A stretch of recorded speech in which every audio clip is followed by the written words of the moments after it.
A very good morning to you. Welcome along to Wednesday morning's OTB AM. We're here with you all the way until 9:30 this morning. As ever, if there's anything you want to get off your chest, you can drop us a comment in the comment section, whatever stream you're watching this on. If you're watching this on Periscope, we'll get them. We'll pick them up live, or you can also get us on YouTube, Facebook, and of course we're on Twitter as well. Our special guest this morning is Kieran Cunningham. Kieran, how are you? I'm good. How are you? You've been up early. Yeah. So I think I woke up at 4 a.m. and then started worried about what we talk about. So it's the old, is my alarm on? It probably is. I'll just check it. I'll make sure my alarm is on. Oh, my alarm is on.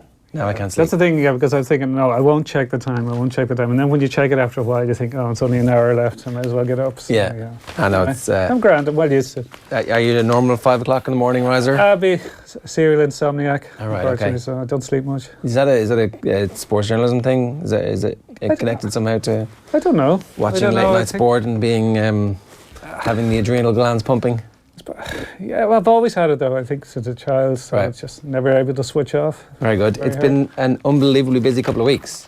It has, because I've actually been off this week. I'm back tomorrow, and I was supposed timing. to. Yeah, but I worked one of the days I was on holiday when Martin O'Neill was agreed to go by mutual consent. If we put it that way, I worked that day, and then Sunday I was at home because I haven't gone anywhere, and I was thinking, I'll just jump in the dart and go over the Vive and do it, because you do feel you're missing out. Yeah.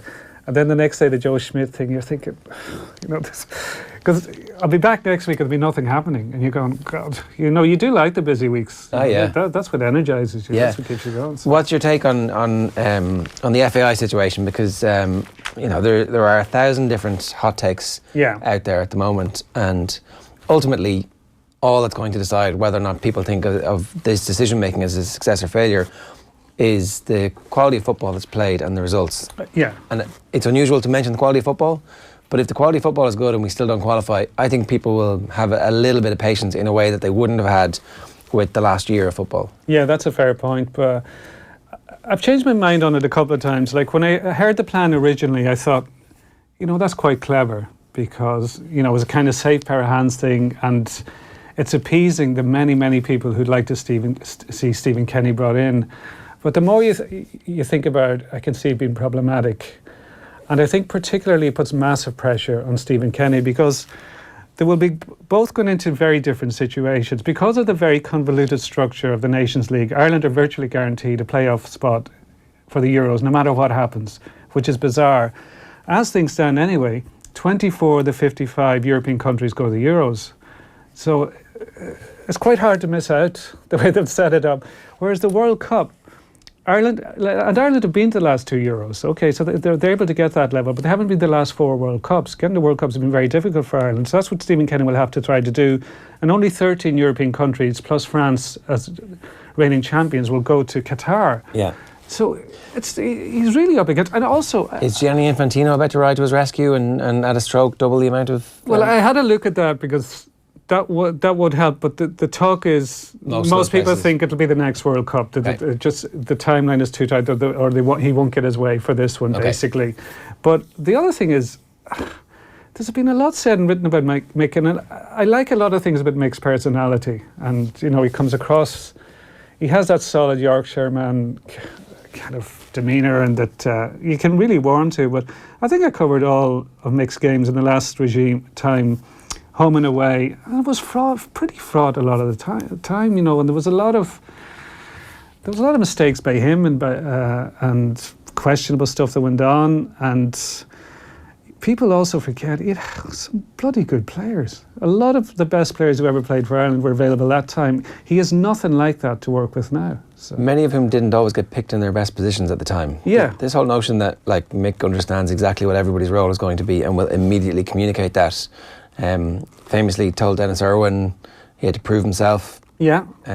Famously played Ian Hart as a centre back when he wasn't ready for it, and was that the Romania game? Yeah, that's it. And even go back to 2002 World Cup, when people say, he did really well, and they had a couple of great performances in that, but Ian Hart played every game, and Ian Hart was really struggling, and he kept faith with him, and he was being targeted every game. And I think he was injured, in fairness to Ian Hart. I'm pretty sure he had a really badly injured foot. Yeah. The one, it may well have been his left foot that he takes the penalty with.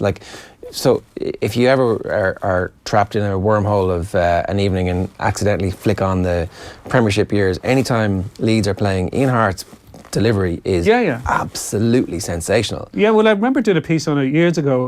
At the time, only David Beckham had scored more goals from free kicks. Like, he was sensational from dead balls. Like, you know, we've hyped up Robbie Brady the last few years. He was in a different league. Not even, like, it's kind of, I mean, it has effectiveness and from corners and all that kind of stuff. But if you remember back to the penalty, it's like this weak, flaccid effort that was never going to score. He was never going to score because he was injured. Yeah, that's it, absolutely. Probably shouldn't have been playing. And I know it's been brought up a few times, but the half an hour of extra time against Spain, Ireland had an extra man and they never noticed. Like, you can imagine if that had happened when Steve Stone was manager. He would have been slaughtered, absolutely slaughtered. And, you know, I have heard some people make the argument, there's so much going on, like it's a World Cup last 16 game, you know, but like... Precisely the moment you want your wits about. Yeah, but the team's set up for goal kicks. So surely somebody on the sideline, and there was a lot of them there, went, oh, we've a spare man. Yeah. But nobody copped on. And you go, so those are the things that sometimes make you wonder about like, I think, one thing I would say in his favour, the amount of players who played with him, who absolutely love him. Yeah. Like, so you have to give that some weight, that players do rate him, you know, so. You do. We can overrate that too a little bit in that, like, that's the best time of their lives. Yeah. And he's a central figure in that and kind of shields them from us saying the type of things that we're saying now. And so I would say, you know, I can see why you would rally behind that figure. And maybe that's all the current team need. Maybe that's all you need in international football at the minute, is someone who is a bit of a totemic figure who organises you a bit and then gives you a sense of confidence in what you're doing, as opposed to going, well, we don't have the players. Now, if I hear Mick say once over the next 2 years, we just don't have the players. Yeah. Like, oh yeah, absolutely. And the other thing I would question, like Terry Connor, I asked a few people who know the scene well, and they rate Terry Connor as a coach. I don't know what Robbie Keane is doing there. Like, it's not transition year. You don't put somebody in for work experience. No, he has no experience. Like, surely we've learned the lesson of that you know, oh, Roy Keane was great, we'll throw Roy Keane. Roy had a load of experience. Yeah, but that's the thing. Roy didn't work out, but Roy had experience, so you could make an argument for Roy. Yeah.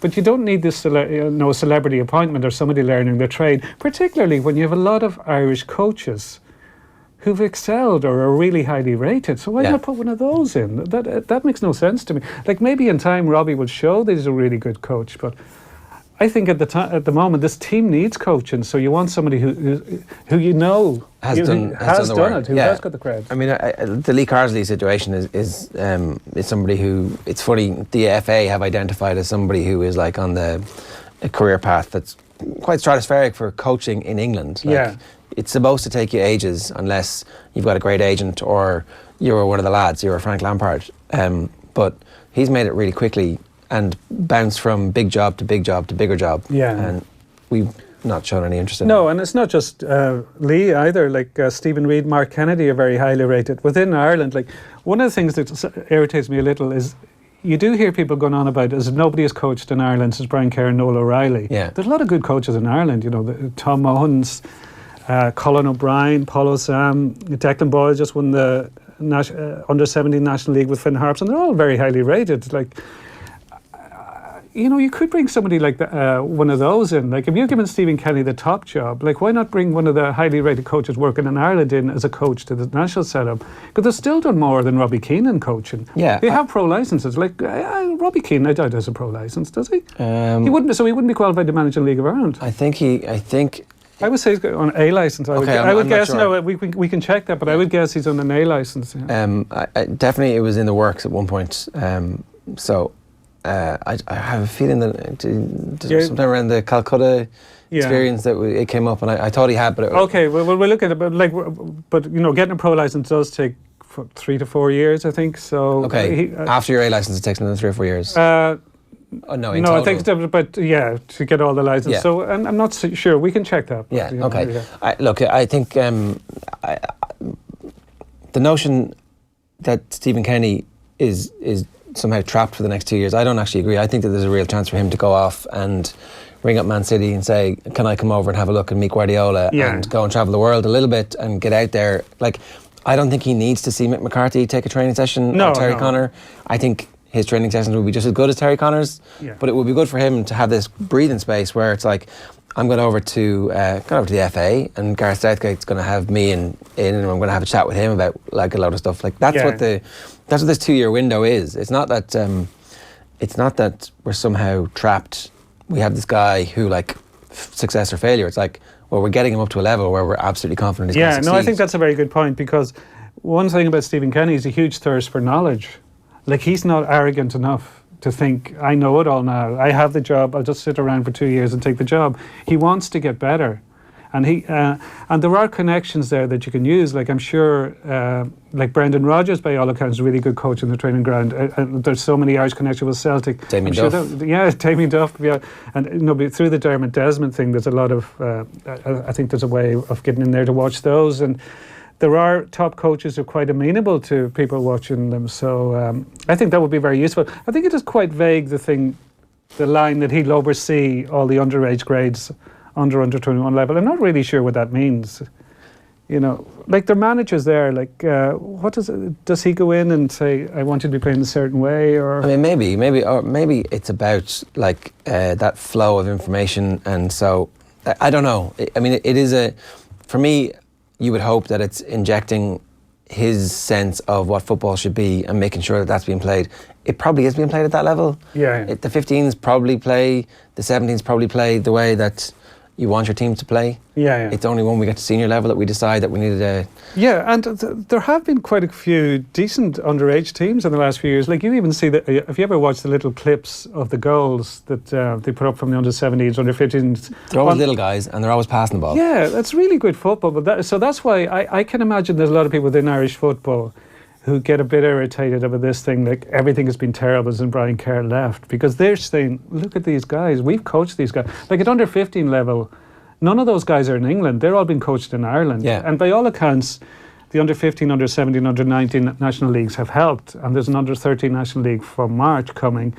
And, you know, people say, oh no, but, you know, the schoolboy clubs are very annoyed, but the schoolboy clubs in Dublin didn't always behave brilliantly. Like, there was a lot of egos at play, there's a lot of them operating in self-interest and poaching players from other clubs. Yeah. So, you know, I think there's a lot to be said for some things the FAI have done in recent years. Yeah, that's the thing, and which we'll see, I guess, is the long and the short of it. We'll debate it plenty between now and March when the first games happen. Let's tell you what's coming up on the show this morning.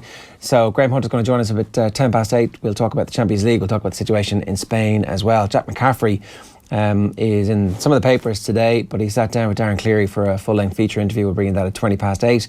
And then the sports news from Darren, which obviously is dominated by the sad, unfortunate death of that Ballybrack player. You know, we'd like to pay testimony to his brilliant career, which has made global news headlines. Stephen Ireland won the pallbearers. Paddy Hoolan's going to join us in studio a little bit later on to talk about being in charge of a gym, for his own gym for a year, and his new podcast, which is winning rave reviews. Now though, time for the papers. OTB AM. Thanks to Screwfix.ie, championing the trade with a dedicated call centre. So, you know, pity poor Marouane Fellaini comes up with the last-minute winner for Manchester United, but it's Jose Mourinho who all the photographs are about because of his ridiculous over-the-top celebration where he smashes the water bottles to the ground. It's almost like he wanted to be the attention. It's almost like he's an attention seeker. Yeah. A narcissist. Yeah, it's on the back of a lot of the papers. The Star have gone with Jose's got bottle, and you just look at him. What age is Jose now? Is he 50 yet? 51, 52. You think, like, a middle-aged man, is he not embarrassed looking at those photos? No, he loves it. Well, he does love it, but, you know, you think he should be embarrassed. 55. Like, He's it's well just, put together, Jose, all the same. Yeah, in fairness to him, but it's just, he has to become the story. He's so calculated. Like, Darren Maloney told me a story once about when Darren was doing a commentary in a Champions League game, and he had to do the mix zone interviews afterwards, or the flash interview straight after the game.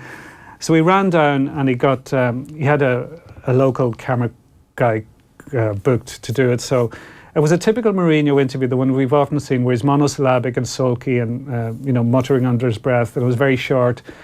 And at the end of it, I think Darren put out his hand to shake hands, and he just turned on his heel and walked away. But Darren was waiting with a guy who was packing up his camera, and he noticed that Mourinho stood over to the side. And he waited until the camera switched off, and he came back over to him, and he shook Dara's hand and said, "Sorry about that, it's just something I do." So that's a level of control and calculation that goes into everything he does. That an interview with a TV station that has no relevance to his life, really, he still had to... He knows it can go viral, play up to the image. Yeah, that's the thing. Like, he's totally aware that if, Mourinho storms off Irish TV, it'll... And he did say years ago, for him, the game starts with the pre-match press conference the day before, so that's all part of the game. And all this stuff, it's all part of the gig with him. So. I mean, it's a bit old hat now, though, isn't it? Like, if you're Luke Shaw, you're looking at that going, yeah, good man, Jose. Yeah, and it's like a last-minute winner against young boys at Bern who have no at home, who've... Their only European pedigree was getting to a semi-final in 1959. So, and yet once again relying on David De Gea. Like, where would United be the last few years without him? It's just, it'd be nowhere. The story from which I think the Sun had yesterday, that Duff was in talks with Celtic. Obviously, he talked about it last night. RTE said, yeah, he would absolutely love to be involved. Sean Maloney has left the gig as the under-20 coach, which I think doubles as the reserve team coach. So I know Duffer was over there last week. Yeah, having some chats with them. Andy Moran says that he walked into the changing room and somebody said to him, "Geez, some of these lads are young enough to be your son," and he's like, "Not sure I like that." Said it was the most intimidated he was ever walking into any Mayo dressing room. That's Mike Finnerty's story. Right. I hope it works out for Andy Moran and Mayo. I'm like. Absolutely. No, well, I know Kieran Shannon, I think, wrote about this in the summer as a scenario, and it's a very seductive one. Well, not for Dublin fans, but that Dublin or Mayo finally get to the promised land by stopping Dublin, winning the 5 in a row, with Andy Moran coming on to do the Seamus Derby role and getting the last minute goal. That'd be all right. That's you couldn't. No one's turning that off. No. My special one. Fellaini sent United to Champions League knockout stages, reverse Samson with no hair. It turns out Marouane Fellaini's actually really good at football. Yeah, the Herald have gone, they've actually looking ahead rather than looking back to last night, just saying on the big game tonight, Liverpool away to PSG, and saying both Neymar and Mbappe are fit, so be an interesting game. Yeah, looking forward to that. That's because obviously PSG can go out. Schmidt standards are here to stay. That's Gordon Darcy saying it's okay, don't worry, no one needs to be worried too much. And then he's got a piece about Johnny Sexton as well. That's obviously the front of the Times. The other main stuff in the Times really is about the GAA stuff. So obviously there was a press briefing yesterday. New rules for football defended by committee. This is the chairman of the GAA Standing Committee on Playing Rules, David Hassan, who came out yesterday and strongly defended the changes that they're making. Changes are hard set on the GAA. New football rules are a big adjustment. So there's been a general sense that they're trying to change too much too soon. Yeah, I think that... I have some sympathy with we've got one chance here, let's push everything through. Yeah. And on the other side, it's like, well, how do you know which one works? Yeah, that's the problem. What's the cause and effect? Because the game could become unrecognisable. So you're going, what changes here are actually working, or some of them adding to the problem. And I think that there's a big problem as well in that they're trialling them in the league. And for a lot of counties, the league is actually a bigger deal than the championship. Because to do anything, to have any ambitions in the championship, you'd probably need to be in Division 1 and you'd at least be in Division 2. So for Division 3 and 4 counties, they have to get promoted. Like, that's their year. Yeah. So that's why, remember the celebrations when Carlow got promoted last year. And it was the first time in over 30 years. And also, you would wonder, if they hadn't got promoted, would they have beaten Kildare? A good league, a good league campaign can do a huge amount for a team. So this thing just it creates so many problems. Even things like players playing for their colleges and their clubs will be playing with different rules to when they're playing for their counties a couple of days later, which is mad stuff. Yeah. And what it asks of referees is crazy, because referees, everybody can see they're overloaded. They've far too much on their plate in a game that's got far faster than it was a few years ago. And how they're supposed to be counting hand passes and working out where a mark was, an attacking mark was kicked from, etc. It's just, it's too much. I think players also in the league are more willing to play on the edge from a physicality point of view. So the referees already like. It's also a great competition, and they've kind of ruined it. Like, it's a great competition to watch because they're evenly matched teams. Like, generally, you get a lot of quality games in the league, and I think the hand pass thing is attacking a symptom,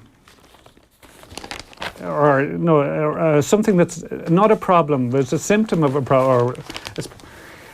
The problem is a negative mindset of coaches, but people seem to think hand passing is a problem. Whereas you can get so many great scores from attacking hand passing moves, as we saw with maybe the goal of the year this year from Cara Finn, which is 16 hand passes in a row. So hand passing in itself isn't the issue. It's it's negative passing, but like from this has been trialled out in some I think college games, and what's happening are after 2 hand passes, people are kicking the ball backwards. So the mindset is still there. Yeah. That's not changing the mindset. So, which will actually lead to far more stuff being criticised. Like the famous bit in the Slot-Neil game last year that went viral, where it was like 2.5 minutes of the 3 lads passing the ball back and forth across their own 40 or halfway line. I can't even remember which it was now. Like, they'll just walk up to each other and kick it to each other. Yeah, of course. What's the difference? Yeah. So if nobody's putting a press on you, it's easy to do a short kick pass. So I have a feeling, because they're coming in for the McKenna Cups, O'Byrne Cups, McGrath Cups, etc. So I have a feeling 1 or 2 of them might be binned after that, because I think there will be huge backlash when people see them in operation from players, managers and the public. And I do think that we need to change certain parts of it, right? Yeah. And that there should always be the ability to change rules. Yeah. The difficulty with this one, it's going to be hard to diagnose. Maybe the mark for the forward is going to be successful. Yeah. Certainly it will reintroduce the 6'6", like teams will be scouting basketball players to play in the full forward line, who you pump the ball into, they can catch it and fist it over the bar from 20 metres. Yeah. Like, it's totally doable. It's basically a free shot if you get a giant in there. Yeah. Maybe that's what we want. Sounds a little bit like Aussie rules to me. I'm not sure we want it. Well, I think a lot of these sound like Aussie rules to me, to be honest. But I think if you look at a lot of the rules that have come in recent years, they're all rooted in Aussie rules. Like, there does seem to be an infatuation with the way they do things there. So. Is that like Stockholm Syndrome from the executives heading over to... Possibly. Well, they're now got over with hurling as well, so they love the place. Well, the Aussies can't teach us anything about hurling. Yeah. He says nervously. Okay, so CPA insists defeat of motion is a clear sign of contempt. This is the beginning of a long war. So Donegal Boyle has this story this morning. Divisions between club players' organisation and GAA deepen after a hard-hitting statement. So the CPA came out and issued a pretty straightforward statement saying that the organisation is fast becoming a corporate elitist body. This is the type of stuff that rings bells for people. Now, whether or not it is true, certainly there are enough people out there who believe it to be true for it to be an issue. So Roscommon had come forward with a motion where these same rule changes were discussed and had called for a blank canvas approach to fixture making, but it was voted down at the Central Council meeting. Apparently, in the statement, it says the CPA have said that not all county boards were given the opportunity to discuss and debate the motion before the Central Council meeting, that the CPA circulated this to all counties on the 7th of November. We distributed it on Monday, November the 19th. There was an initial oversight, but within 30 minutes we had redrafted and distributed the agenda again. The motion was left off the first draft of the agenda in error. So...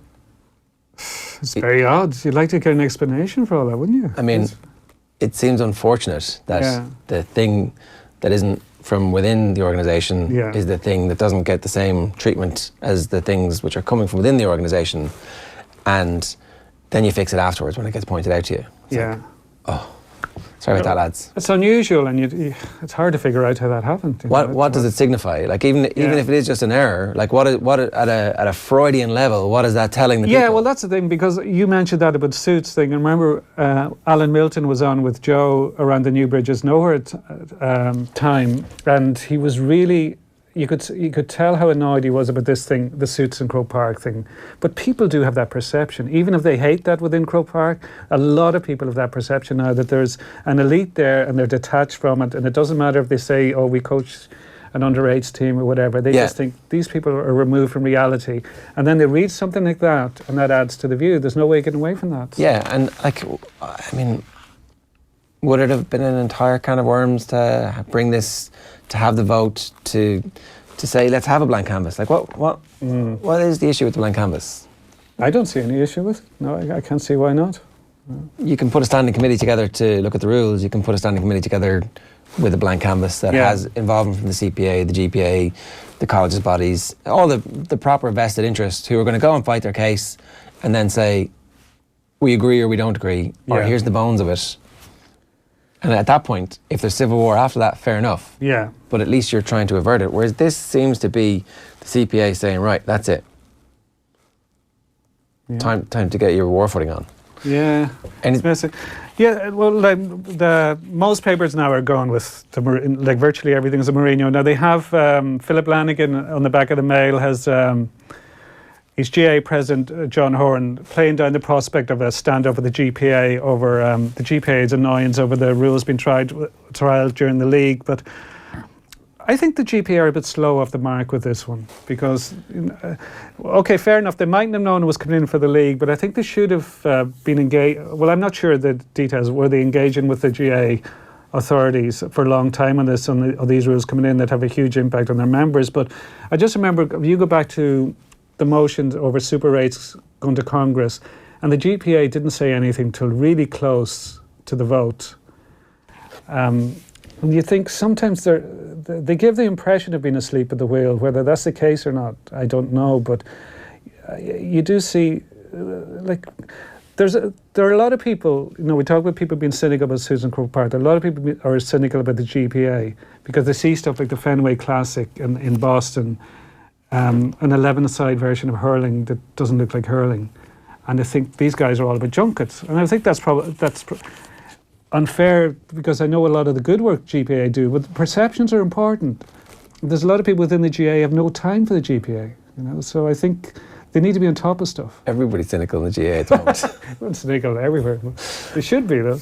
All right, we're going to talk to Graham Hunter in just a minute. I want to bring you this first. It's Kenny Cunningham on Off the Ball last night saying that he is pretty excited to see Mick McCarthy back centre stage. Really excited. I can't wait. Can't wait for the game to come around in March.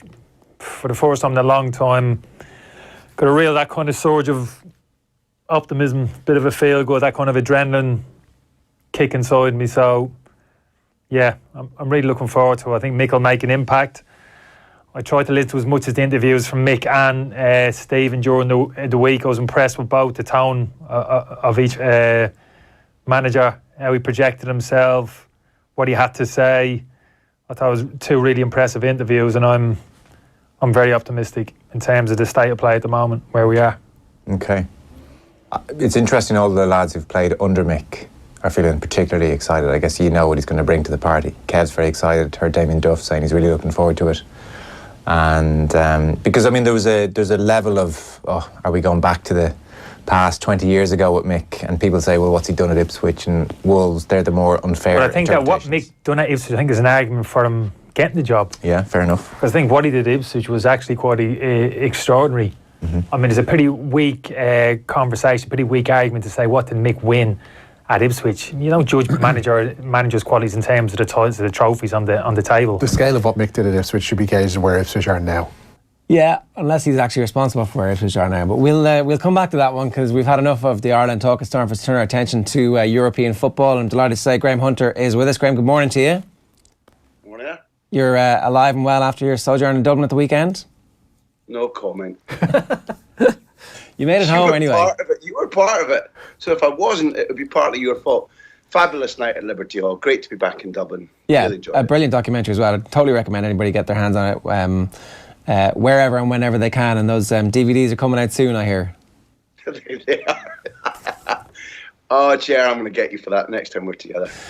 I want to talk about Jose Mourinho. We were talking about the game last night. I'm saying, poor Marwan Fellaini must have been thinking, there you go, I've scored the winner in the last minute, I'm going to be all over the back pages today. But no, it's Jose Mourinho and his celebration, the narcissism at work again.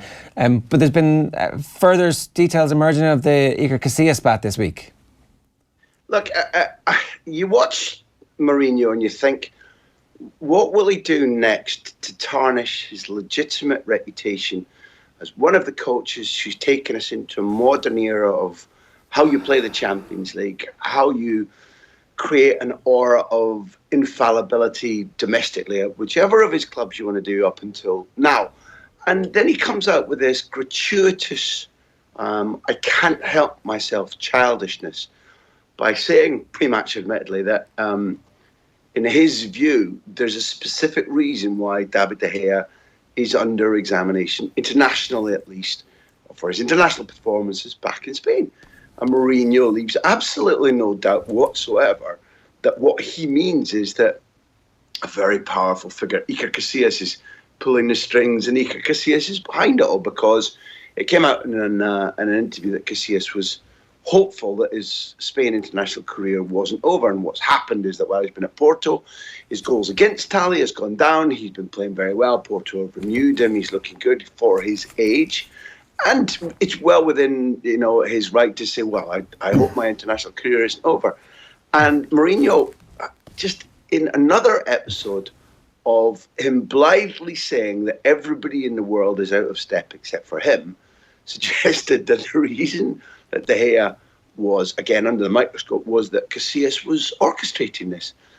It's completely ignoring the fact that while David De Gea continues to be exceptional at United and did something last night that made sure, almost as cleanly as Fellaini, that United are in the knockout stages, internationally, David De Gea, who's a man who has always robustly accepted constructive criticism, and is one of the players who least resents people pointing out this could be done better, that could be done better. He's actually very grown up about that.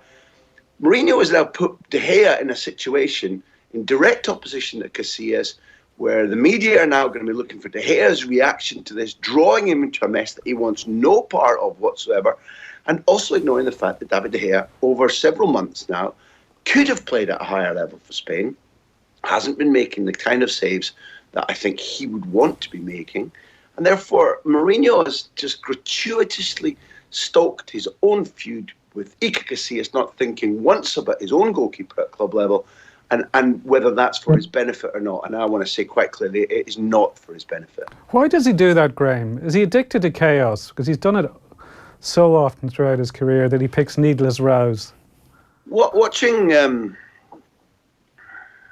how can I say this at breakfast time carefully? I think if you immerse yourself as a camouflage in a certain strong-smelling brown substance, it will eventually leave you smelling of that permanently. And you're right. He's used these inflammatory, provocative darts of his to very good end throughout his career. And now that, he is pretty much the spoilt golden child who, when things are going against, will pick up the ball and run away and say, well, it's my ball, I'm not playing. And I honestly, that's what it feels is going on right now, because things are going against him for several months, because he was, brutally criticised by many people for what happened at Chelsea, the way in which that fell apart for him, the way in which he left them no option but to get rid of him, the fact that he is underappreciated at Manchester United, the fact that he's not winning the big trophies or even competing for them, the fact that he has a little bit of a mixed relationship with the guy who buys the players from at Manchester United. This has left him, I think, gratuitously, that's the word, swinging left, right and centre. And you're right, he can't put the brakes on. And I think that it's because these things which were gratifying to him, which worked for him strategically, often worked to the value of his squad and his players, are now weapons that he can't resist recurring to, irrespective of whether they work, whether they have common sense. And he is involved in far too many tit-for-tat battles, which are not to the benefit of either his club or his squad, or the last thing in his mind, his fan base. Mm. Can I just ask you, a lot of the Man United fans, when the debate comes up about who's going to be next, they're like, oh, who's going to replace him? Give me a better name. Surely there are loads of people out there who could actually do the Manchester United job and have a coherent, consistent plan that will fit in with a club that at least pretends to have an ethos. I agree with that point. If you're tempting me to name one or two, I could, indeed, maybe I will. But I think that we're grown up enough on your show for the many years that I've shared this platform with you to understand that when you have problems like Manchester United, we've been talking about the problem of Jose Mourinho, who I'd say again, I'd love to be able to respect much more because of not only what he's achieved, but in the past, how he's achieved that. But the problem at Manchester United is patently greater than Jose Mourinho. He is symptomatic of how there isn't a check and balance to slap down the manager and say, this isn't how we behave at a big club. I don't want you saying that. Concentrate on your work. Stop creating fractious relationship with key players. When Marcus Rashford misses a chance, support him rather than make it look as if you'd like to take him in and slap him around the ear. The problem is the way in which the owners run the club, the way in which Ed Woodward isn't particularly qualified in certain departments to run the club, and therefore what's wrong, Ger, isn't simply saying before Napoli appointed Ancelotti, United should have had him as the perfect candidate to unite all the playing resources, to win the media over, to bring his experience of European trophy victories and the Premier League victory to Old Trafford and use Ancelotti's wisdom and knowledge to buy time, to groom more long-term candidate, to help build the right type of squad in the market. That was one big choice that for me, I've got absolutely no question that they got wrong. Admittedly, they tried for Ancelotti and not persuaded him before, but then didn't go back. They should have done. There are other candidates, but there's a systematic problem at Manchester United that goes beyond Jose Mourinho. And it's natural when you lose fabulous resources. The club is run by owners who have a certain goal, and that goal isn't necessarily in tune with what the fan base wants. After the game last night, Graham, Mourinho talked of, he said, I've qualified 14 times for the knockout stage of Champions League. The other 2 seasons, I won the Europa League. That he's obsessed with his own record, and he had a little dig at pundits as well, people with using touchscreens, etc., without naming any names. When you get to that level of self-absorption, is there any way back? Like, he seems now, like we saw this a few months ago when he was pointing out that I've won the Premier League more than all the other managers put together, that he's like sitting at home going over his own stats and just grumbling to himself all the time. He gives that impression anyway.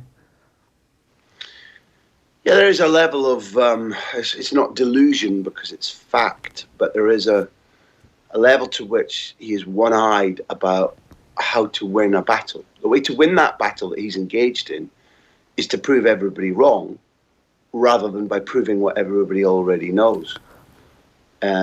It's remarkable to watch the guy who was so fashionable, so chic, so funny, so admirable, particularly in his early stages at Chelsea, where he became a national icon. His nickname remains iconic nationally in the UK and Ireland. And to watch the way in which he glibly is dismantling his own reputation at the very same time as he tries to patch it up by repeatedly not only listing his triumphs, but using that personal pronoun which you associate so closely with Jose Mourinho. But the three of us know, if we're going to talk bluntly, many managers think like that. I did this, my record.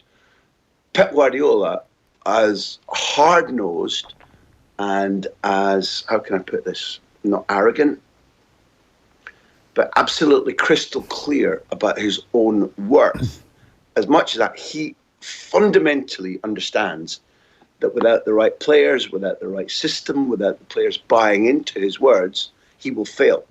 And he routinely, not just as little candy for a baby, says it about his players out loud that were it not for them, he'd be nothing. He wouldn't be doing this. He's the polar opposite of Jose Mourinho, albeit his ego in a good way. Every leading sportsman or woman obviously needs that ego.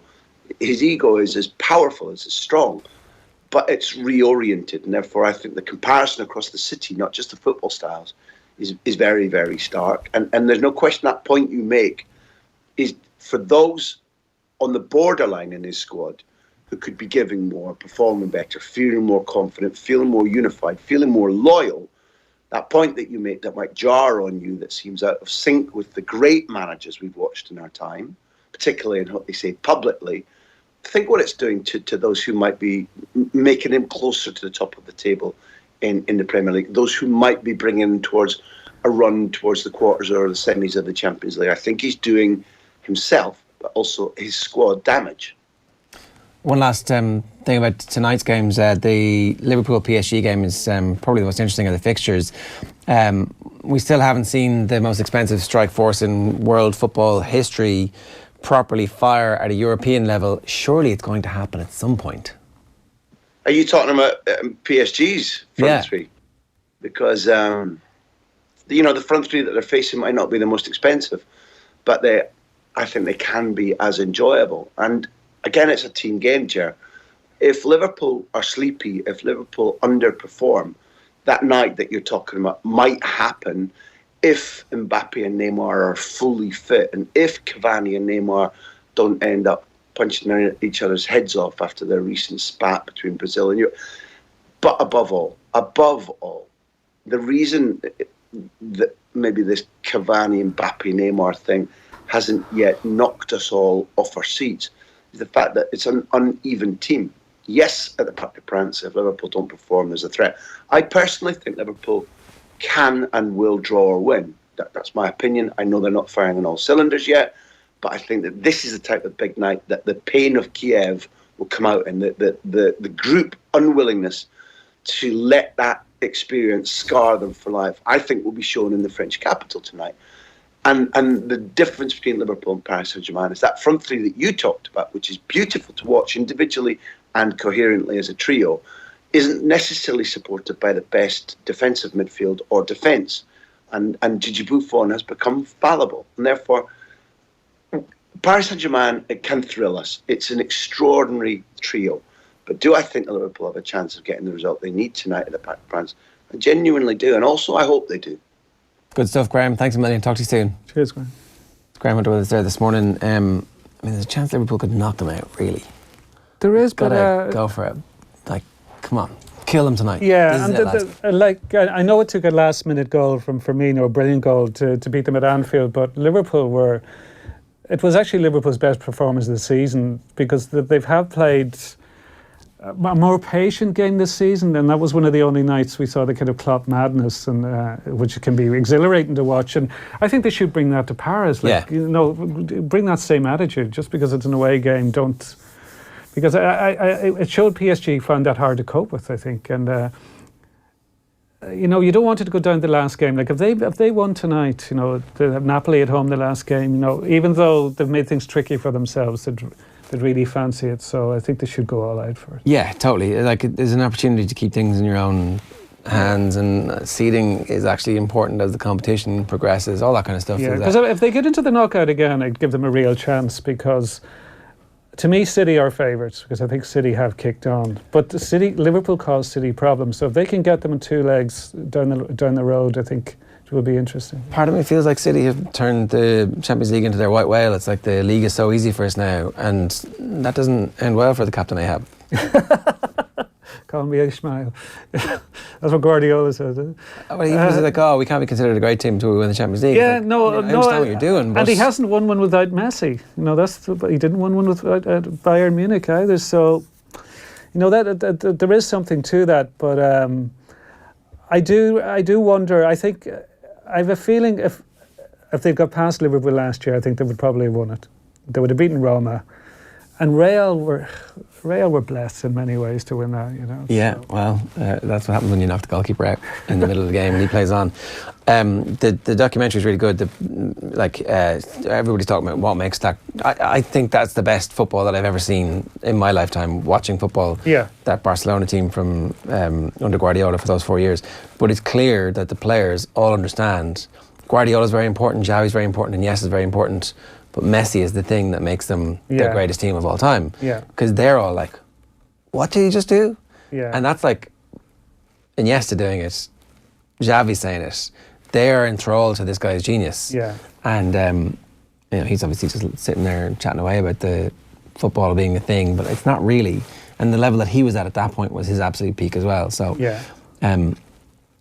there's definitely a case to be made that notwithstanding the oil money and the empire that's behind him, if he wins the Champions League without Messi, it's an even bigger achievement than creating the greatest football team of all time for Guardiola. Yeah, that's an argument. Yeah, you could definitely make that point. Yeah, because he has nobody anywhere near the level of a Messi now at City. It's Raheem Sterling, David Silva at 32, 33. They're nothing near what Messi was at that time. So no, you could argue there's no one near Xavi either. No. I mean, maybe De Bruyne. I don't know, but not really. No, I'm kind of like, if I'm picking a team to play a game for my life, it's like I'm taking Xavi. Yeah, like it's an odd one how these opinions change, because a few months ago people were saying De Bruyne comfortably the best player in the Premier League, and Salah wins Player of the Year. Then a couple of months later people were saying Hazard is the best player in the Premier League, whereas Salah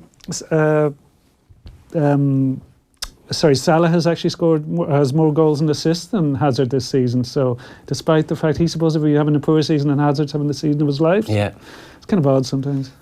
Star Dublin footballer Jack McCaffrey has pulled up his socks again for Christmas Sock Day, which returns on Thursday, the 6th of December 2018. Developed by TK Maxx, the campaign invites the public to sport their Christmas socks to raise funds for Enable Ireland, which provides vital support services for children and young people with disabilities across Ireland. You can get involved by sharing your own hashtag socks.ie, Socksy, on Facebook, Twitter or Instagram. Here's Jack McCaffrey's chat with Darren. So the fanfare is over and the excitement has died down. Jack McCaffrey has managed to join us in studio. The All-Ireland success, Jack. Have the celebrations died down? Yeah, but obviously the Christmas festivities are kind of starting to ramp up. So it's been a really enjoyable couple of months. But yeah, kind of slowly but surely starting to turn the eyes towards next year. You're a civilian for now, though. Is this a nice point of the year, because you've had your success, the football is done, the talking after the football is done, the celebrating of the football is done, and now it's kind of mainly just family, friends, catch-up time, is it? I don't know why people keep asking me that question. My favourite time of year is the height of the summer, when we're playing championship football and nice weather and getting to run out into Croke Park. But yeah, I actually adore Dublin at Christmas as well. It's a great town at the best of times, but seeing the Christmas lights up and kind of meeting old friends and reunion dinners and things like that, it's a really nice time of year, so looking forward to it. When you look at what the 2018 final was for you and your experiences of different finals, I think you were taken off in your first one. Obviously, you damaged your knee in 2017. There was Donegal in 2014 in the championship. Was the summer's experience of actually being on the pitch for the final whistle and winning an All-Ireland, in the All-Irelands you have won, was that the most special?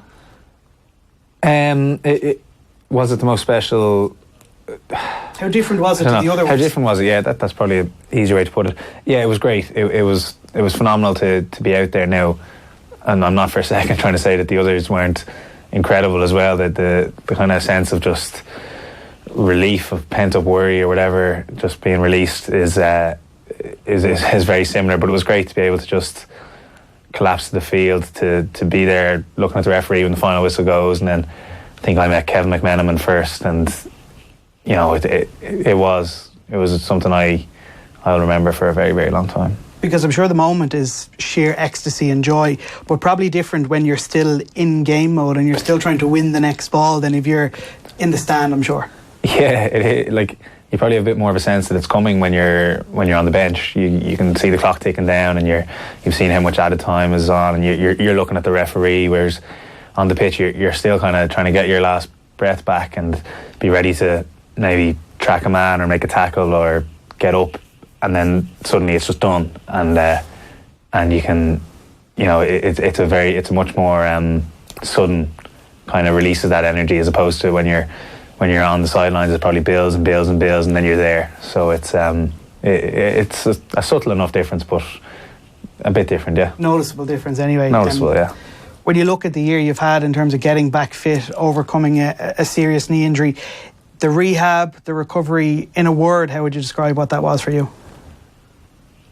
Jenny Mac. It was tough, I suppose. Like I don't overstate it. It wasn't hell or anything, but it it was tough, and it was definitely very, very different. Like one of the reasons I love Gaelic football is that team environment and all the training sessions where you're kind of with your friends and having a bit of crack, and then the recovery from injury was much more of a kind of individual thing, maybe like a lot of athletes would experience, but just like you and the physio, basically. Yeah, and oftentimes, you know, the physio would see you and say, right, look, I'll see you in 2 or 3 weeks once you've done this block of work, and you could just text them with questions or whatever. But you know, there was a lot of times it was just you know, plug in the earphones and just get to work, and you know, there's nothing glamorous about it and nothing particularly fun about it. But you know, it's something I'm not going to say I'm glad I had to do it, but I'm obviously thrilled with how well it went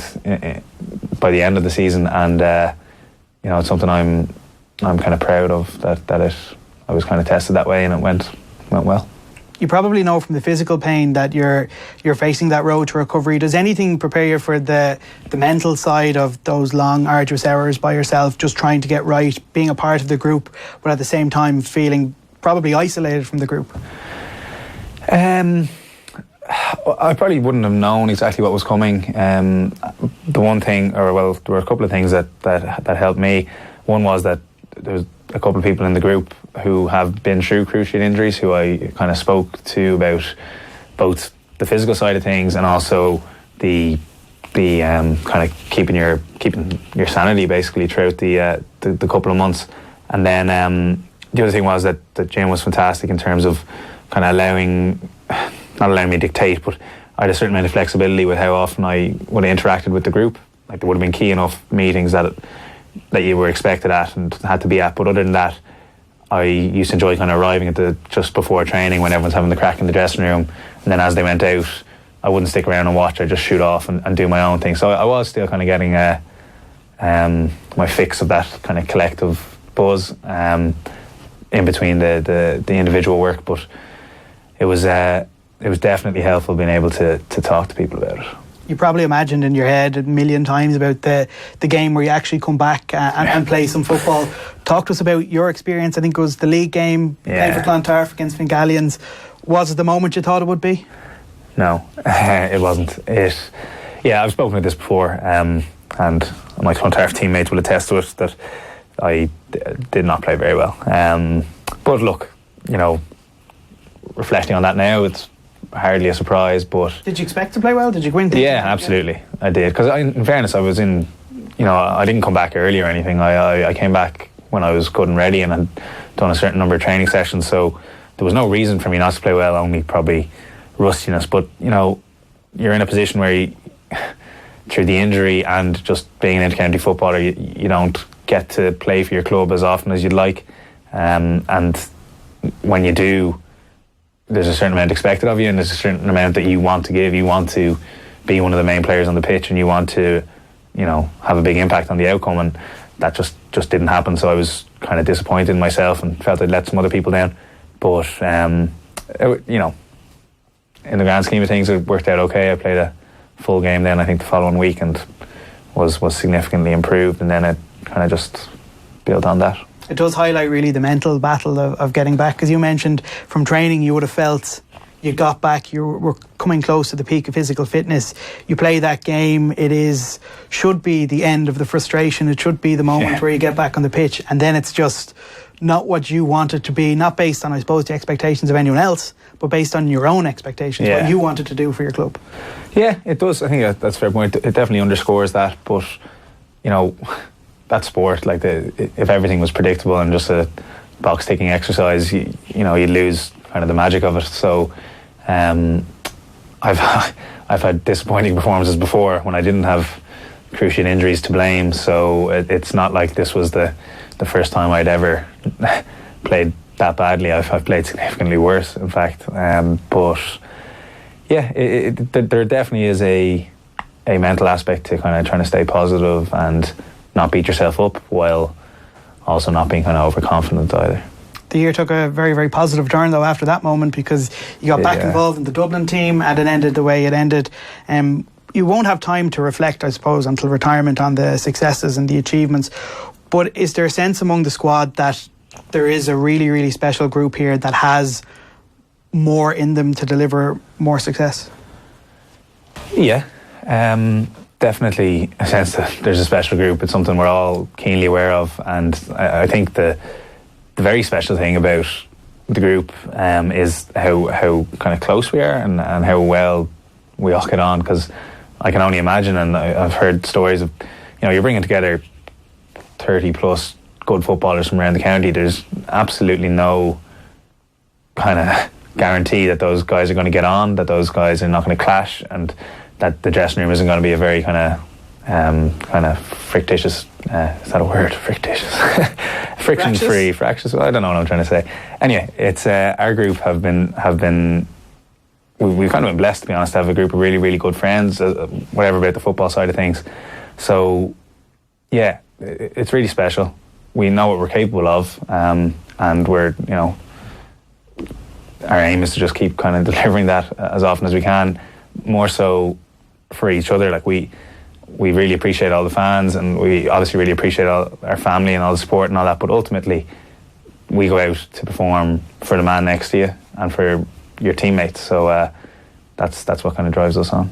Which teams did you support as a kid? Who did you look on as a kid? Who would have inspired you? Not just Gaelic football, but through all sports? Through all sports. I was never a big soccer fan. I've kind of become an Arsenal fan over the last 3 or 4 years, but it's a funny time to become an Arsenal fan. It's a funny time to become an Arsenal. Yeah, there was a bit of a story about a pair of slippers that I got that kind of sparked it off, and then the real turning point was when a friend of mine from college started supporting Arsenal as well, and the two of us are equally ignorant about things, so we can kind of bounce ideas off each other without sounding like absolute morons, even though we don't know anything about football. But so who gave you the slippers then? My mum. No, he didn't buy me slippers. Okay. No, I just asked my mum to pick me up a pair of slippers, and I think there was a pair of Arsenal slippers on sale, so she grabbed them for me, and that was my affinity for always Arsenal. What's on special. Yeah, exactly. Slipper special. But, so Arsenal at a time when, I'd say Wenger out probably started 2 or 3 years ago. It would have been the big time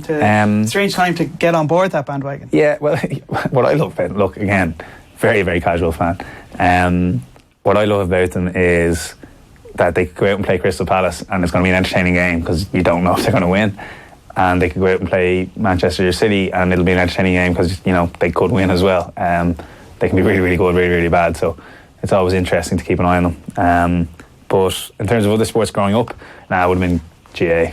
Really, and then half an eye on the Irish teams in rugby and soccer and stuff. But the Dublin teams growing up, you would have had your Shane Ryans and Kieran Whelans, and I always had a lot of time for Stephen O'Shaughnessy.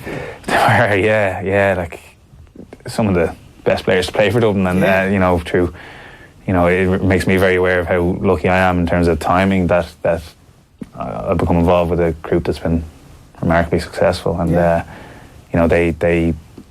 built the foundations for everything we're kind of working off, and obviously they got their success kind of towards the end of it, but they never got to that holy grail. But yeah, no, they were definitely role models, and my father would have been kind of in various capacities kind of around those teams, and I used to have birthday parties where a Dublin player would show up and stuff like that. So it was always kind of a part of the home environment. Yeah, it's mad to think Kieran Whelan never won an All-Ireland. Probably one of the greatest never to do so. I think he was 96, 2010 was the most awkward time. Really unfortunate for him. But yeah, at the same time, I think he's universally regarded as one of the best players. Yeah. And amongst the Dublin group, he's very, very highly respected as well.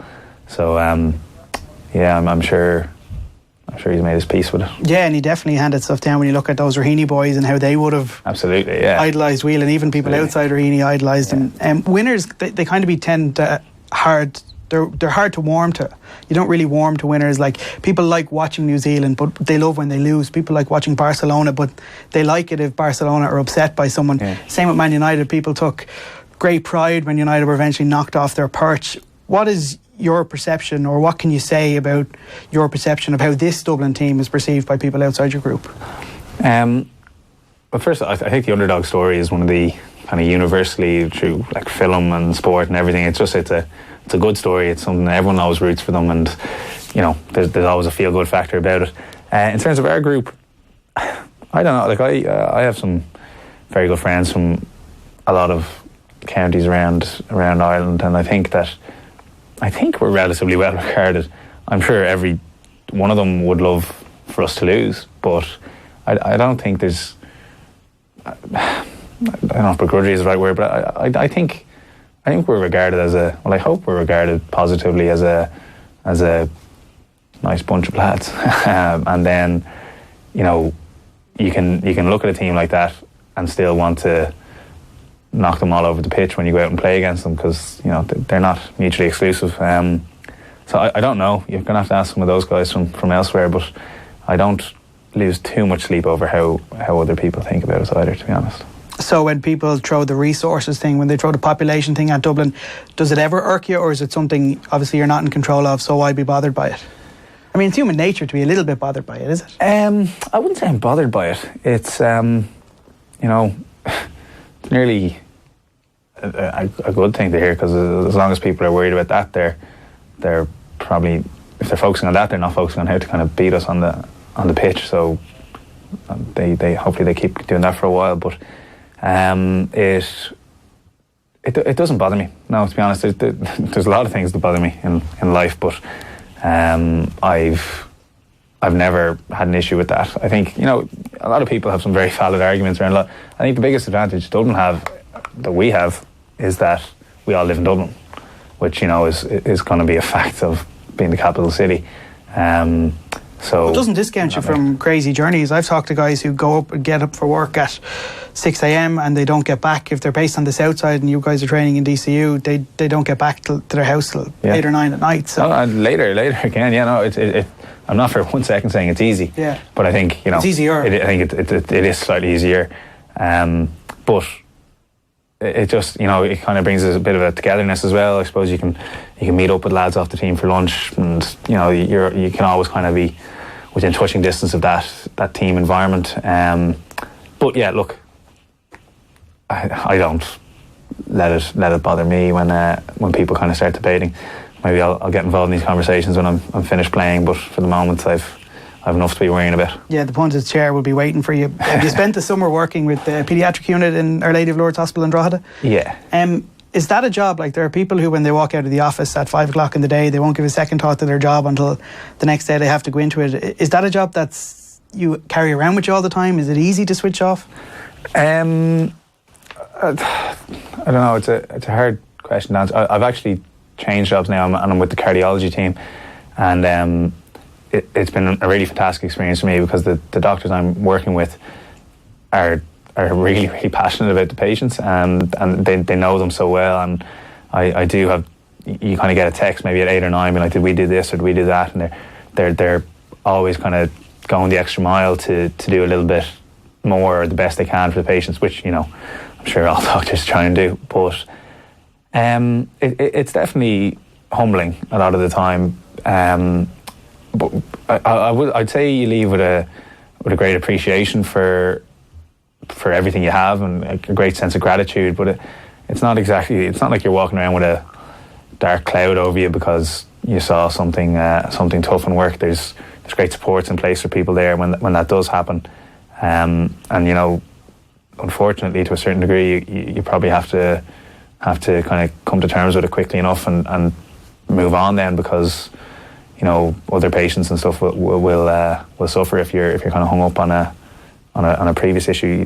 Learn your lessons and take the kind of learning points from it and move on. But it definitely, especially from a football point of view, to meet people who are really, really sick and in tough spots in their life, or family members they're in visiting, and to see how much satisfaction they get from talking about football and from meeting you, and just from getting a bit of a release from things. I've had people say one of my fondest memories with my father, who's just passed away, was watching you playing a final, and like that's a real kind of wow moment. And it as opposed to taking away from football and making it seem insignificant, it really drives home just how kind of magical sport is, and in our case, Gaelic football. So I kind of take the positives from it that way. Yeah, it's funny because the line is always, a death will put sport into context, but it's not really the case if someone dedicates their entire life to sport, or sport is such a big part of their life. Sport is not this trivial pursuit at the end of it, if it's something that someone dedicates months and years of their life enjoying. I know you took a break in between your first run with Dublin, let's call it, and your return the last couple of years. Dermot Connolly was over in the States for the summer. He lit it up, as we understand. Can you see him coming back if you're a betting man? If I was a betting man?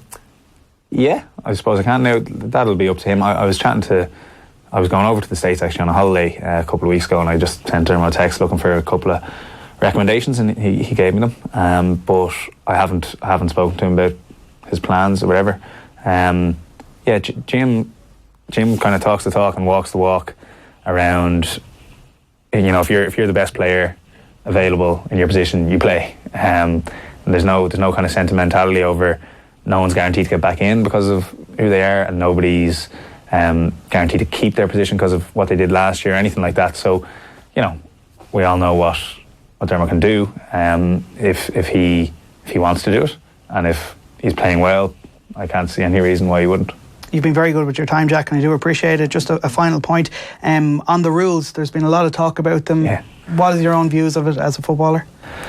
Yeah, so I think my understanding is there's a briefing in Croker today, kind of, because I don't have any real clarity around the rules at the moment, to be honest with you. And I think that what would be really helpful is if the GAA kind of came out and just completely stated what exactly they're trying to achieve, because I don't think we're all singing off the same hymn sheet, and there's an awful lot of negativity amongst the players around it, and probably because we're still in the dark a bit. But if it is, I think what everyone's presuming is that the rules are being brought in to tackle defensive football, and from just giving them a very cursory glance, I haven't given them much thought, they seem to be kind of dealing with the symptoms of playing against defensive systems as opposed to dealing with the defensive systems itself. So, look, nobody wants to particularly see, over and back and over and back and over and back, but, to punish the team that are doing that without maybe addressing the issue as to why it's happening might not have the effect that maybe people think it will. And you've the sideline kick one where it has to go forward, so I just don't understand why anyone on the opposition team would stay up the pitch, because the ball can legally not go there. So look, I'm sure they'll release a bit of clarity, and we'll get some kind of talks from referees, but the rules are in, they're the same for everybody. Crack on. Jack, we've already talked about your slippers. We'll have to mention your socks, because you'll be pulling on your socks for Christmas Sock Day, which returns on Thursday the 6th of December. It's developed by TK Maxx. The campaign invites the public to sport their Christmas socks to raise funds for Enable Ireland, which provides vital support services for children and young people with disabilities across Ireland. You can get involved, Jack. People get involved by hashtag Soxy? Soxy, I believe that's the pronunciation, yeah. Soxy on Facebook, Twitter and Instagram. Yeah, so if on the 6th you can take a photo with any kind of Christmas socks and post that, I think €1 per post will be donated to Enable Ireland. And we had a great morning this morning, kind of launching the campaign. I met a young man named Brandon who benefits from the support of Enable Ireland. They do incredible work. So it's definitely something I'd encourage getting involved with, yeah. €1 per picture? €1 per picture, and I think there are products on sale in TK Maxx stores as well, Christmas themed socks and stuff, which have a percentage of the price being donated to Enable Ireland as well. Well, it's a great cause, and it's a very easy way to give to charity, because all you have to do is wear your Christmas socks and snap a picture with the hashtag Soxy on Facebook, Twitter or Instagram. Jack McCaffrey, thanks for your time. Paddy, thank you. Yeah, very interesting guy, Jack McCaffrey, very well balanced. Yeah, he has the 3 crystal balls that Jim talks about. Yeah. Juggling them pretty nicely. Yeah, I find him one of the most interesting people in the GA, comfortably. Like, even, go back to his decision to take a year out, and, he went to Africa that time. And the more I think about it, Brian Fenton was a very credible winner of Footballer of the Year. A lot of people thought Kieran Kilkenny should have got it. But if you think of Jack McCaffrey's year, he was doing his final exams in Med. He was coming back from a cruciate ligament the previous September. And he got man of the match in both the All-Ireland final and semi-final, which were really the 2 games that had been played. Yeah. The only games. So you think maybe Jack should have been in the running. He was right there, I'd say, in a lot of people's minds. OK, let's move on. We're going to get Darren in to run you through the day's sports news in a moment. But first, speaking on Virgin Media Sport, last night Brian Kerr and Niall Quinn gave their views about the FAI's role in Irish football over the last decade. Have a look. Yeah, I think, but we shouldn't dismiss the fact that the FAI are an organisation in dire financial straits. We can see that obviously from the prize money for the League of Ireland, the row with the women's teams over the lack of compensation for their professionalism, even going to their own staff. They've had difficulties with their own staff with the non-reinstatement of wage reductions that came in recent years. Yes, we've had the situation where substantial, massive amounts of compensation has been paid out to managers, to Trapattoni, Tardelli, and now Martin and Roy, because of the ill-judged timing of the renewal of their contracts. Martin's contract was only renewed in January of this year, and he got a substantial rise in his terms. Now he's gone, and they've had to pay him off. Meanwhile, there's no money in the game. The game is struggling for support, for money, for development money. And, you know, you can appoint people, but you can't cover up a lack of investment in the game, which is badly needed over a number of years. And there's been a lot of mistakes made in the funding of the stadium, and I believe in the continuous desire to clear off the debt for the stadium rather than put the money into development of the game and ensure that we've proper quality players for the future. You wouldn't have done that as a chairman of Sunderland. Well, we had a couple of managers come through, but what we did when we signed a contract of a manager, and it was with Roy, it was with Steve Bruce, Ricky Sprague, and Martin came at the end of it. I'd left very shortly after Martin came. But what we put in place was, if we think you're no good in year one and we're sacking you, we're not giving you 3 years. We're going to give you a percentage.